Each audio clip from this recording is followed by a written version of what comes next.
Good morning everyone. आज हम लोग देखेंगे 9 तारीख का the Hindu, 9th of May 2025। तो स्टार्ट करते हैं। पहला न्यूज़ है रोहिंग्या को लेकर के।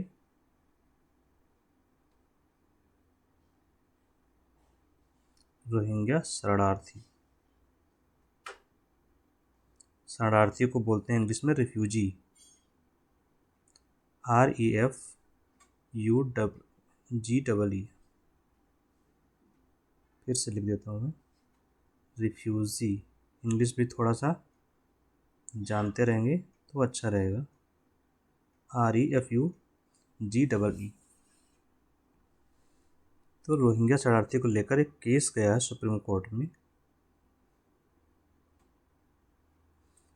केस क्या है कि इनको डिपोर्ट कर रही है भारत सरकार। भारत जो है इनको डिपोर्ट कर रहा है। भारत इनको डिपोर्ट मतलब बाहर भेज रहा है, इनके देश में बाहर निकाल रहा है। इसी को लेकर ये जो शरणार्थी महोदय हैं पहुंच गए सुप्रीम कोर्ट। सुप्रीम कोर्ट ने भी कहा है कि इनको, अगर ये फॉरेनर्स हैं तो इनको भेजा जाए, अगर ये विदेशी हैं तो इनको भेजो बाहर, कोई दिक्कत नहीं है। इसमें एक लॉजिक लगाया गया है। इन्होंने जो इनके काउंसिल थे, संविधान का उदाहरण दिया है, इसलिए हम इसको संविधान का जो उदाहरण दिया है वो समझ लेते हैं। आर्टिकल 14 और आर्टिकल 21 बनाम आर्टिकल 19(1)(e), इन दो के बीच का मामला है। आर्टिकल 14 और 21 के बारे में आप जानते हैं तो अच्छी बात है, नहीं जानते हैं तो मैं बता देता हूँ। अनुच्छेद 14 है विधि के समक्ष समता, कानून के सामने सभी समान हैं। विधि के समक्ष समानता का अधिकार है, यह हमको भी प्राप्त है। मतलब, और आर्टिकल 21 भी बता देते हैं, फिर दोनों की चर्चा करते हैं। अनुच्छेद 21 में है जीवन जीने का अधिकार या दैहिक स्वतंत्रता, right to life and personal liberty. जीवन और दैहिक स्वतंत्रता का अधिकार। दैहिक स्वतंत्रता मतलब हमारा शरीर स्वतंत्र रहे, उसको जेल में न बंद किया जाए।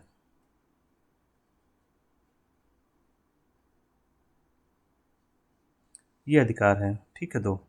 इन दोनों अधिकारों के बारे में क्या है, ये दोनों ही अधिकार किसको प्राप्त हैं? ये विदेशियों को भी प्राप्त हैं, विदेशी को भी प्राप्त है। तो इसी आधार पर इन्होंने कहा, भैया हमको तो जीवन जीने का अधिकार है, तो हमको यहीं भारत में रहने दिया जाए। इनका ये ग्राउंड है, क्यों राइट टू लाइफ, हमें जीवन जीने का अधिकार दिया जाए यहाँ भारत में, इस ग्राउंड पर कहा गया। सुप्रीम कोर्ट में जो सबमिशन है वो कहना है, उसमें आर्टिकल 19 फर्स्ट ई ये इसको काउंटर करता है। 19 फर्स्ट ई के तहत जो अधिकार है वो है निवास का अधिकार, राइट टू रिसाइड, निवास का अधिकार मिला हुआ है। लेकिन ये किसको मिला हुआ है? सिर्फ भारत के नागरिकों को, भारत के जो सिटीजन्स हैं उनको मिला है, केवल, ओनली। मतलब ये विदेशियों को नहीं मिला हुआ है। तब ये अधिकार आपको नहीं मिला है तो भारत में निवास कैसे करोगे? अतः आप लोग बाहर जाएं, इति सिद्धम, ठीक है। यहाँ आपको बता देते हैं हमारे जो फंडामेंटल राइट्स हैं, भाग 3 में 2 तरह के अधिकार मिले हुए हैं। इसी में मूल अधिकारों की बात की गई है। भाग 3 में मूल अधिकार कितने हैं? मूल अधिकार हैं 6। और कहाँ से लिए गए हैं? अमेरिका से। कंफ्यूज नहीं होना है मूल कर्तव्य से। मूल कर्तव्य जो है, मूल करके आप दो चीज़ें पढ़ते हैं, मूल, एक मूल अधिकार, मूल कर्तव्य। अधिकार की चर्चा हम कर रहे हैं, ये अमेरिका से लिया है भारत ने। कर्तव्य हमने लिए हैं रूस से। तो अधिकार कितने हैं? 6, जो हमने अमेरिका से लिए हैं। इन अधिकारों में कुछ अधिकार ऐसे हैं जो केवल भारतीयों को प्राप्त हैं, केवल भारतीयों को, भारतीयों मतलब भारतीय नागरिकों को, ठीक है। बाकी बचे हुए अधिकार विदेशियों को भी मिले हुए हैं भारत अगर आते हैं तो। कौन से हैं? अनुच्छेद 15, 16, 19, 29 और 30, ये अनुच्छेद हैं, आप याद रखेंगे। 15, 16, 19, 29 और 30 ये केवल भारतीयों को प्राप्त हैं। इसके अलावा जितने अनुच्छेद बचे, ये स्टार्ट होते हैं 14 से लेकर 32 तक। ये सभी अधिकार 14, 15, 16 से 32 तक जाएंगे। ये अधिकार हटा दीजिए, केवल बाकी सब मिले हुए हैं, विदेशियों को भी मिले हुए हैं, ठीक है। ये हमको केवल और केवल हमें प्राप्त है, इस पर किसी और का कब्जा नहीं है। तो यहाँ देखिए हम 19 फर्स्ट ई की बात करें तो ये इसी का भाव हो गया 19 का, ठीक है। तो क्वेश्चन पूछा जाता है कि कौन से अधिकार केवल भारतीयों को प्राप्त हैं, तो आप बताइए 15, 16, 19, 29 और 30। देखिए 15, 16 इकट्ठा है, 29, 30 इकट्ठा है, ठीक है। तो इतना तो याद कर सकते हैं एटलीस्ट, इतना ही चर्चा थी इसमें। नेक्स्ट है OTT प्लेटफॉर्म को लेकर के। जो OTT प्लेटफॉर्म होते हैं आप लोग जानते होंगे। OTT का full form on the top. ये क्या होते हैं? जहाँ पर आप मूवी देखते हैं, जैसे आपका डिज्नी हॉटस्टार है, एयरटेल एक्सट्रीम है, एक शायद जी सिनेमा का भी आता है आई थिंक। ये सारे OTT प्लेटफॉर्म्स है, स्पॉटिफाई है। इन प्लेटफॉर्म से पाकिस्तानी कंटेंट हटाने का आदेश दिया गया है। पाकिस्तानी कंटेंट हटाने का आदेश दिया गया है। पाकिस्तानी कंटेंट क्या है? जो चीज़ पाकिस्तान में बनी हो, जैसे पाकिस्तान की मूवी है कोई, वहाँ से ओरिजिनेट कोई गाना है, और जो कुछ भी है वो सब हटा दिया जाए। कोई सीरियल है वहाँ का, तो वो भारत में नहीं दिखाया जाएगा। तो ये पहलगाँव का जो हमारा रिस्पॉन्स है उसके तहत हम काम कर रहे हैं, भारत काम कर रहा है। नेक्स्ट न्यूज़ है फीफा को लेकर के।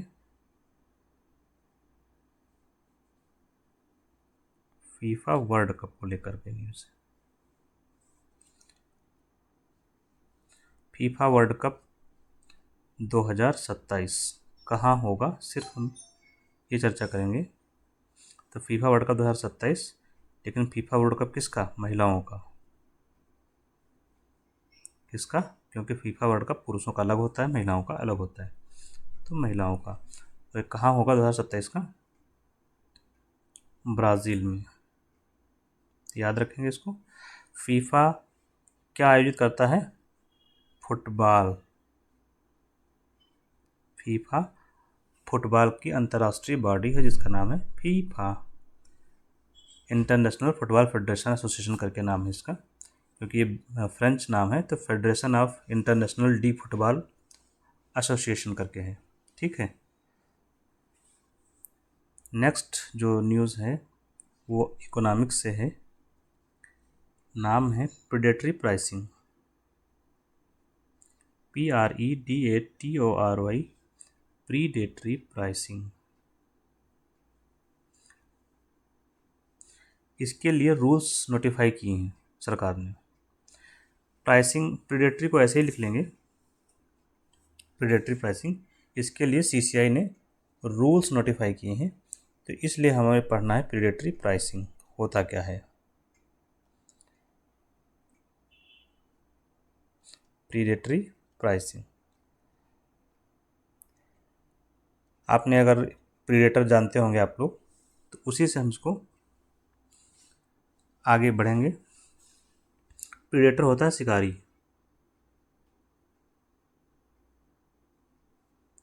जैसे आपने शेर देखा है, इसने शिकार किया बकरी का, तो प्रीडेटर कौन हुआ? शेर क्या है? प्रीडेटर है, शिकारी है। प्रीडेटर का मतलब शिकारी। यहाँ पर भी वही है। किसको? प्रीडेटरी कैसा? प्राइसिंग को लेकर बताया जा रहा है कि कीमत को लेकर, कीमत का एक विशेषता ये बता रहे हैं, वो हो प्रीडेटरी। कीमत किसकी? कीमत हम बात कर रहे हैं ये अर्थव्यवस्था में, ठीक है। अर्थव्यवस्था में दो चीज़ें होती हैं, क्या? गुड्स और सर्विसेज, उत्पाद और सेवा। इनका मूल्य फिक्स किया जाता है, मूल्य का निर्धारण होता है। कौन करता है मूल्य निर्धारण? कंपनी करेगी, जिस कंपनी का होगा। अब उत्पाद में मान लीजिए कि आपने पार्ले,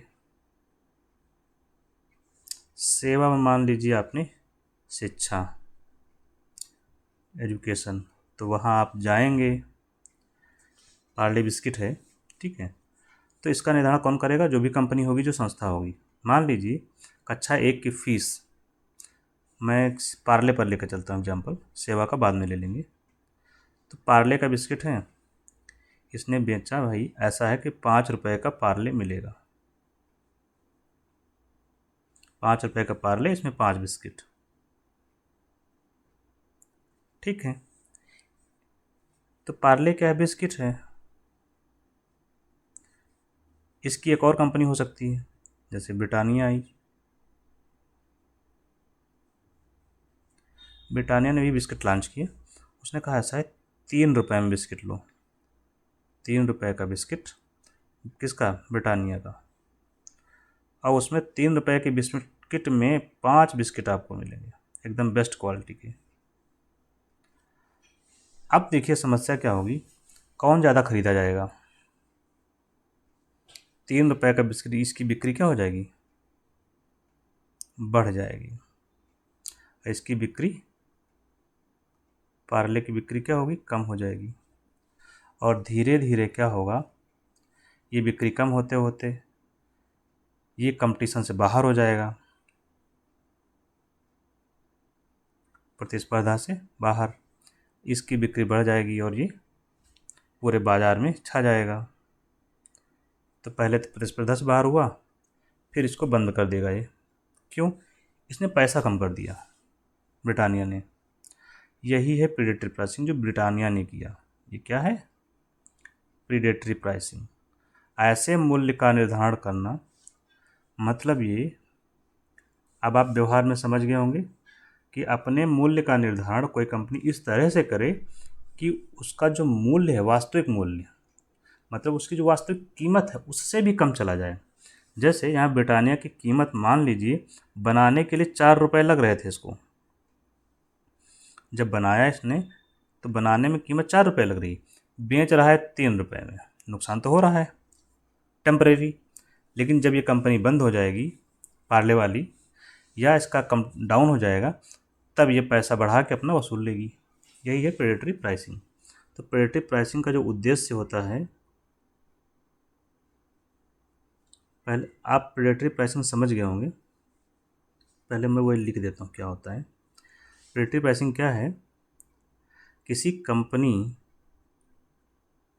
द्वारा अपने उत्पाद का मूल्य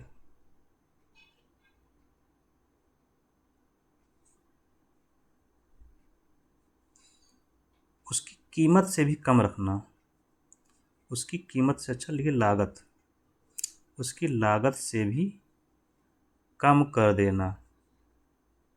अभी एयरपोर्ट, जो क्या बोलते हैं आपका,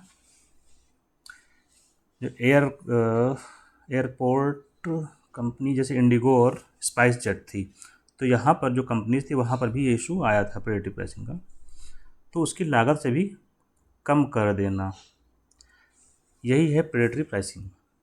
इससे क्या होगा, उसकी बिक्री बढ़ जाएगी, जो उसका कॉम्पिटिटर होगा उसकी बिक्री घट जाएगी, धीरे धीरे वो उसको बाहर कर देगा और अपना खुद ही छा जाएगा। इसका उद्देश्य होता है प्रतिस्पर्धा से बाहर करना। किसको? जो कॉम्पिटिटर कंपनी है उसको, प्लस उसको ख़त्म कर देना। प्रतिस्पर्धा से बाहर नहीं, कंपनी को इरेडिकेट कर देना। इरेडिकेट, कंपनी ही ख़त्म। अब ये सब ख़त्म हो गया तो कंपनी बचेगी अकेली, कौन सी? ये प्रेडेटरी प्राइसिंग वाली, दैट इज ब्रिटानिया। और ये हो जाएगी इसकी मोनोपोली। किसी भी बाज़ार में मोनोपोली बहुत दिक्कत होती है। मोनोपोली मतलब होता है सिर्फ एक ही बंदा है जो बेच रहा है बिस्किट, दैट इज मोनोपोली। और किसी भी बाज़ार के लिए ठीक नहीं होता है। तो इसलिए प्रेडेटरी प्राइसिंग क्या है? बुरा है। उसी को रोकने के लिए नए नियम पब्लिश किए गए हैं, नए नियम पब्लिश हुए हैं। और इस काम को कौन देखता है, आपको ये पता होना चाहिए। तो प्रेडेटरी प्राइसिंग जैसी जो गलत गतिविधियाँ लोग करते हैं, जो कि बाज़ार के लिए अनुकूल नहीं होती हैं, उसका काम करता है CCI। ये करता है रेगुलेट। नाम है competition commission of India. Competition commission of India, Hindi में क्या होगा?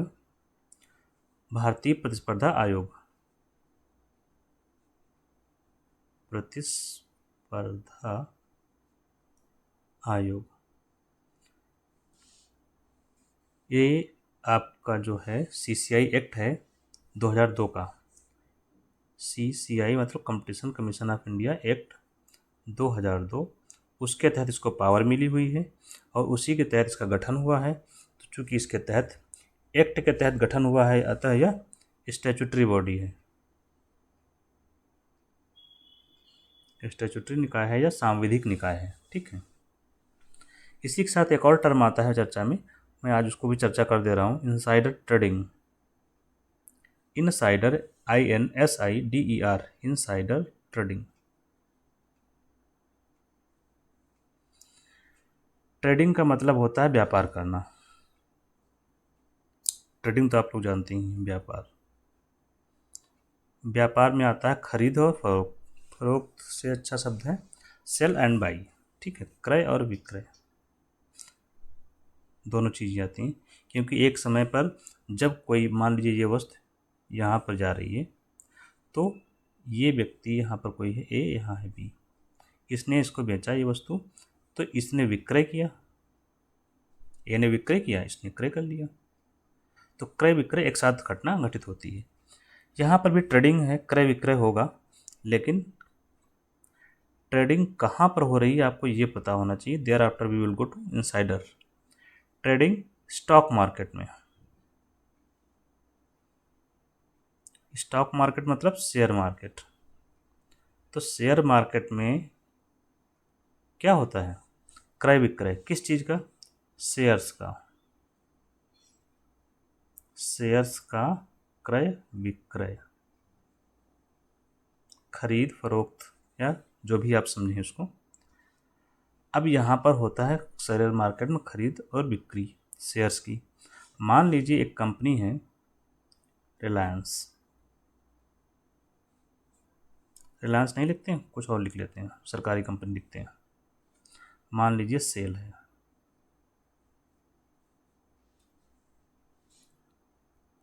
अब इसके जो शेयर हैं वो स्टॉक मार्केट में सूचीबद्ध हैं। ये हो गया स्टॉक मार्केट में सूचीबद्ध है और इसका रेट मान लीजिए यहीं पर है, डिटेल्स हैं कंपनी की। यहाँ पर रेट चल रहा है इसका 95 रुपये प्रति शेयर। एक शेयर खरीदना 95 रुपये दीजिए, खरीद लीजिए। अब कुछ ऐसी सूचना होती है, मान लीजिए यहाँ पर कोई व्यक्ति है, डायरेक्टर बना हुआ है, ठीक, कोई निर्णय लिया गया, बोर्ड ऑफ डायरेक्ट जो क्या बोलते हैं, बोर्ड ऑफ डायरेक्टर्स की मीटिंग में कोई निर्णय लिया गया, कोई निर्णय लिया गया। मान लीजिए कि कोई बड़ा टेंडर जारी करना है, करोड़ों का टेंडर जारी किया जा रहा है, मान लीजिए 1000 करोड़ का टेंडर जारी करने का निर्णय लिया गया। अब टेंडर जब जारी किया जाएगा 1000 करोड़ रुपए का, तो इसको लाभ होगा, इसको शेयर को लाभ होगा तो बाकी लोगों को मिलेगा, जो शेयर होल्डर्स हैं उनको भी लाभ मिलेगा। और जब भी ऐसा कुछ होता है तो क्या होता है, कंपनी के शेयर बढ़ जाते हैं। कंपनी के शेयर नहीं बढ़ते हैं, कंपनी के शेयर की प्राइस बढ़ जाती है। तो ये इतना प्रभाव होना है इसका। बोर्ड की मीटिंग में ये निर्णय लिया गया, मान लीजिए कि 2 मई को शाम को निर्णय लिया गया, 3 मई को स्टॉक खुलेगा, 3 मई को बाजार खुलेगा, स्टॉक मार्केट खुलेगा। किसी को सूचना पता नहीं है। इन्होंने अपने एक मित्र को या अपने संबंधी को बता दिया कि यार टेंडर जारी होने वाला है, स्टॉक मार्केट अब जाएगा। इस रिलेटिव ने यहाँ पर आया, पैसे लगा दिए, 100 करोड़ रुपए खरीद लिए शेयर, ठीक। 3 मई को सुबह इन्हें 9500 रुपये मिल गए। अब ये बात पब्लिक में आई कब, 4 मई को ये बात पब्लिक में आई कि टेंडर जारी हुआ है, और ये शेयर का प्राइस बढ़ गया 95 से 120। तो फ़ायदा कितना हुआ, 25 रुपये पर शेयर का फ़ायदा हो गया। परसेंटेज निकालोगे तभी 25-30% का फ़ायदा हो गया, 25 से 27, 25% मान लो मोटा मोटा। तो इतना फ़ायदा, मतलब जो 100 लगाया था वो 125 करोड़ रुपये एक दिन के बाद बेच के प्राप्त कर सकता है। हुआ कैसे, इस डायरेक्टर ने जो सूचना लीक कर दी अपने रिलेटिव को, इसी वजह से हुआ। इसी को बोलते हैं इनसाइडर ट्रेडिंग। ये हो गए डायरेक्टर साहब इनसाइडर, जिन्होंने सूचना लीक की अपने रिलेटिव को। इन्होंने, इस रिलेटिव ने उस सूचना का लाभ उठाया और मार्केट से शेयर उठा लिए या शेयर खरीद लिए सस्ते दाम पर। और एक दिन बाद जब वह सूचना सबको पता चली, तब दाम बढ़ गए और उसने तब बेच के पैसा मुनाफा कमा के बाहर निकल आया। This is insider trading. आपको याद क्या रखना है, प्रोसेस याद रखें, व्यवहार में याद रखें, पहली बात। दूसरी बात, यह स्टॉक मार्केट से जुड़ा हुआ शब्द है और यह गलत है, क्या है, इल्लीगल है। और जब कोई चीज़ इल्लीगल होती है तो उसको रेगुलेट करता है स्टॉक मार्केट। और जो स्टॉक मार्केट होता है उसका रेगुलेटर कौन है, जैसे बैंकिंग सेक्टर है, उसका रेगुलेटर कौन है, आरबीआई। स्टॉक मार्केट का रेगुलेटर सेबी। जैसे बीमा क्षेत्र है, बीमा को कौन रेगुलेट करता है, उसका रेगुलेटर कौन है, इरडा, IRDA, आई लगा दिया गया है। बैंक का आरबीआई। बैंकिंग सेक्टर का रेगुलेटर मतलब नियामक, आरबीआई। पेंशन सेक्टर में जैसे है कोई, तो पेंशन सेक्टर को रेगुलेट करता है PFRDA, pension fund regulatory authority of India. तो जिसके क्षेत्र का होगा, जैसे यहाँ पर स्टॉक मार्केट से जुड़ा हुआ इनसाइडर ट्रेडिंग, तो से भी काम करेगा यहाँ पे, ठीक है। तो आप लोग इनसाइडर ट्रेडिंग एकदम व्यवहार में समझ गए होंगे, सस्ते दाम पर शेयर उठा के महंगे दाम पर बेच देना अगले दिन। अब बेसिस क्या हुआ, आपको कहीं से सूचना मिल गई, अंदर की सूचना जिसने लीक की, ठीक।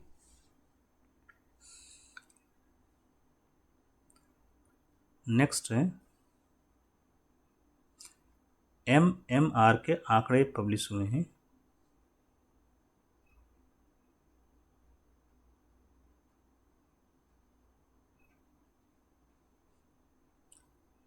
क्या है और किसने पब्लिश किया है। MMR is nothing but maternal mortality rate.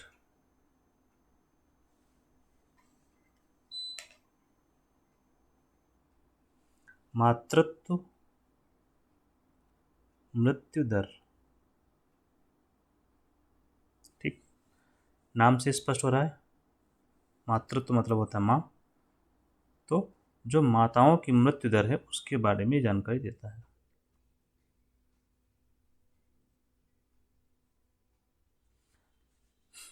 Maternal mortality rate, जैसे ये होता क्या है, जन्म के समय महिलाएं होती हैं, महिलाओं की जो मृत्यु हो जाती है, की मृत्यु यहाँ पर किस समय मैटर करता है, बच्चे के जन्म के समय,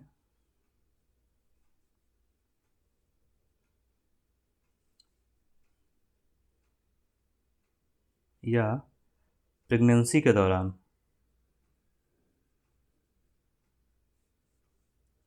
जब महिलाओं की जो मृत्यु होती है उसी को हम काउंट करते हैं मैटरनल मोर्टेलिटी रेट में, नॉर्मल मृत्यु को काउंट उसमें नहीं जोड़ते हैं।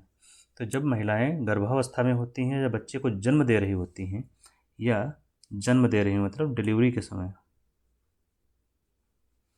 गर्भावस्था में तो कोई कॉम्प्लिकेशन आ गया उसकी वजह से मृत्यु हो जाती है, तो इसकी वजह से जो मृत्यु होती है उसको काउंट करते हैं इसमें, मातृत्व मृत्यु दर में। ठीक है, लेकिन यहाँ पर ध्यान हमें क्या रखना है, हमें ध्यान यहाँ पर ये रखना है कि कितने संख्या पर काउंट की जाती है। तो इनकी जो संख्या काउंट करते हैं प्रति 1,00,000 जीवित जन्म पर, मतलब जो बच्चों का जन्म होता है, 1,00,000 बच्चों का जन्म हुआ, उस दौरान कितनी महिलाओं की मृत्यु हुई, इस बात की काउंटिंग होती है MMR में।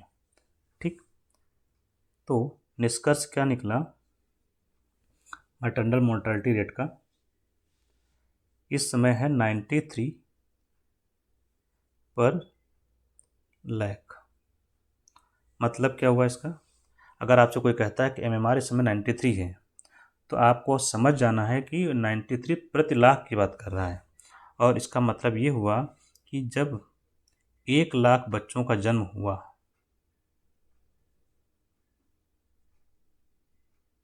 1,00,000 बच्चों का जन्म हुआ, तो उस दौरान 93 महिलाओं की मृत्यु हो गई।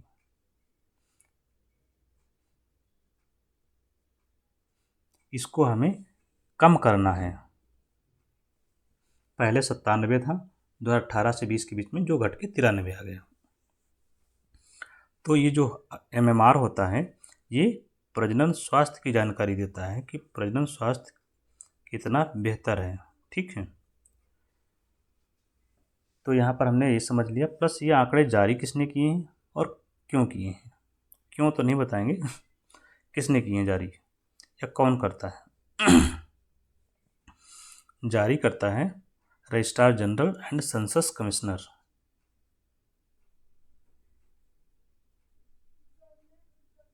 Registrar general and census commissioner, CENSUS, census commissioner.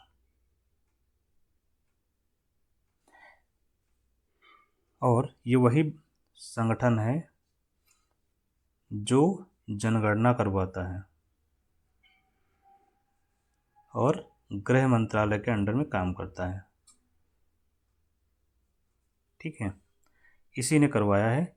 और डेटा कलेक्ट कैसे किया है इसने, सैंपल रजिस्ट्रेशन सिस्टम द्वारा।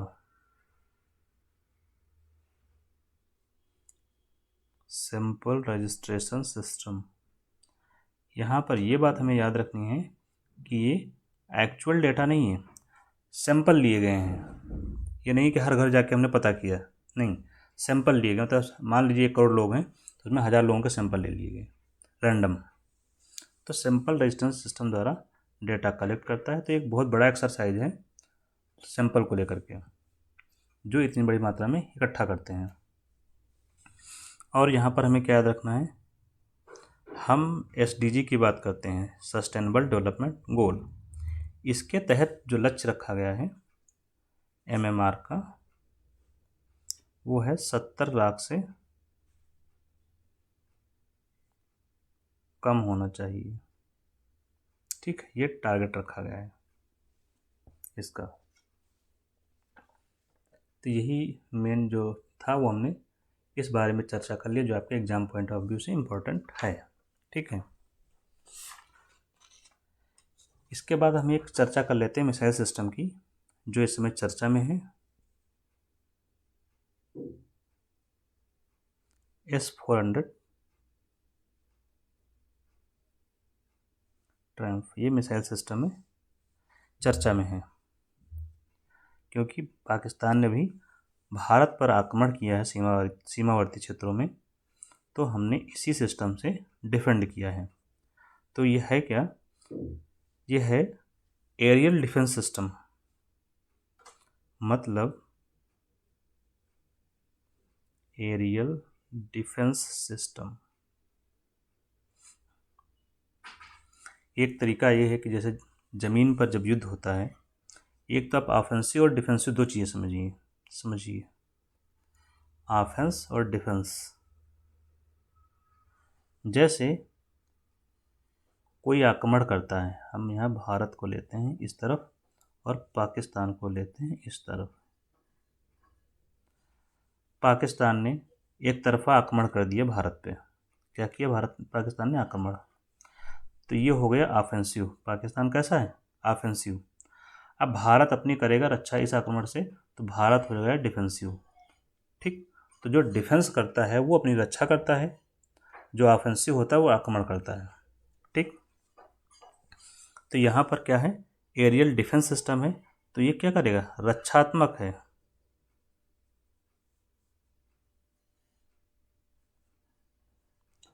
जो एरियल जमीन पर जब आक्रमण होते हैं तो हमारे सैनिक लड़ते हैं, इधर से अपने इधर से उनके।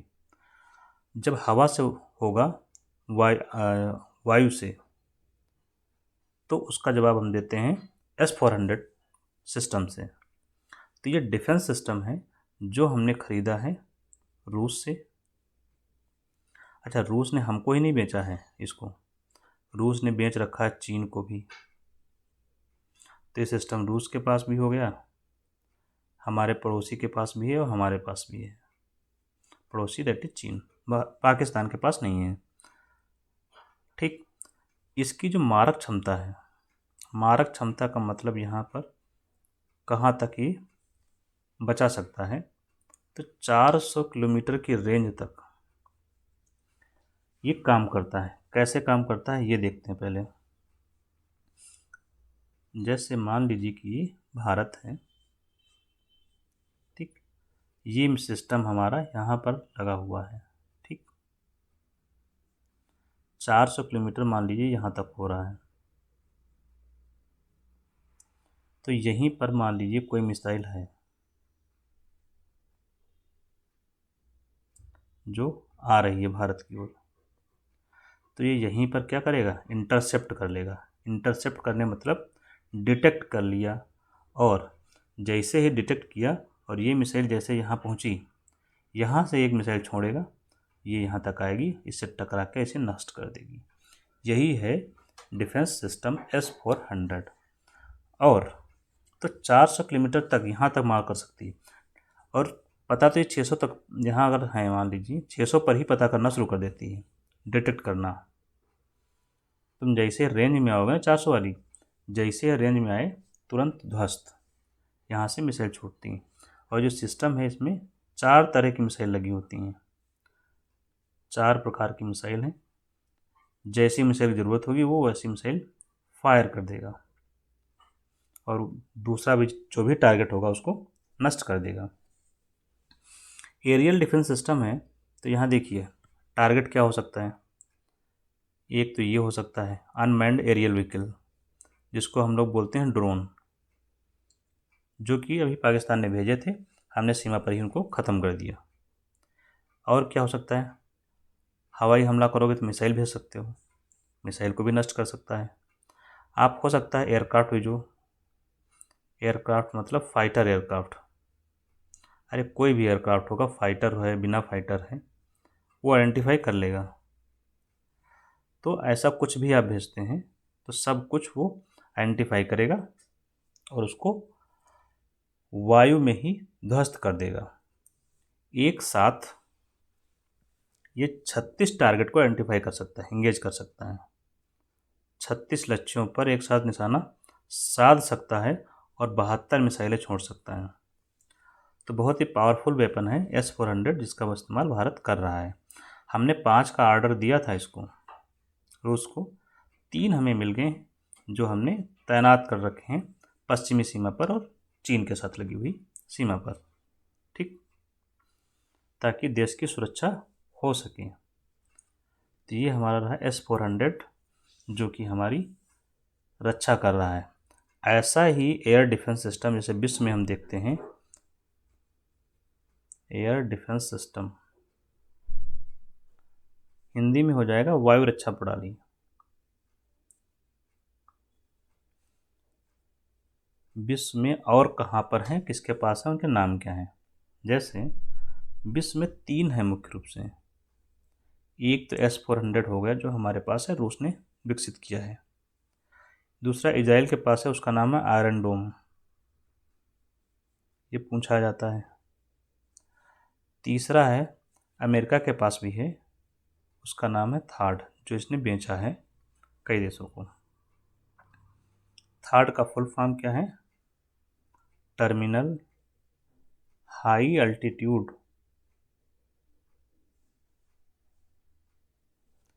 Area defence system. एक बार इसका फुल फॉर्म भी पूछा ही गया थार्ड का। ये शायद उसने क्या नाम है, ये अमेरिका का सिस्टम है, याद रखेंगे। थार्ड आयरन डोम इजराइल का है, S-400 रूस का है, तो हमने ख़रीदा है रूस से।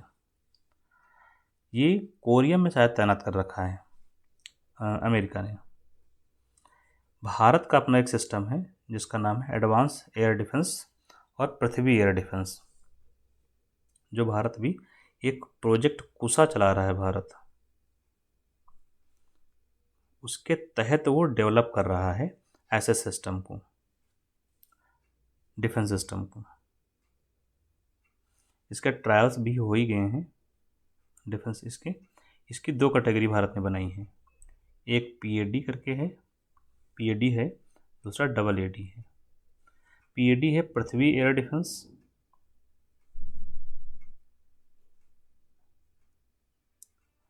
और AAD एडवांस एयर डिफेंस।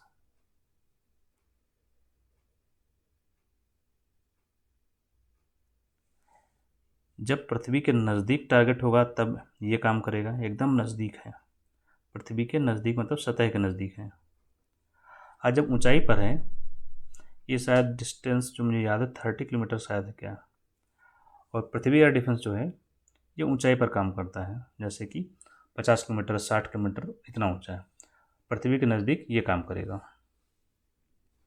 तो ये बेसिक जानकारी हो गई, इसी के साथ हम लोग ख़त्म करते हैं आज की क्लास। Then thank you.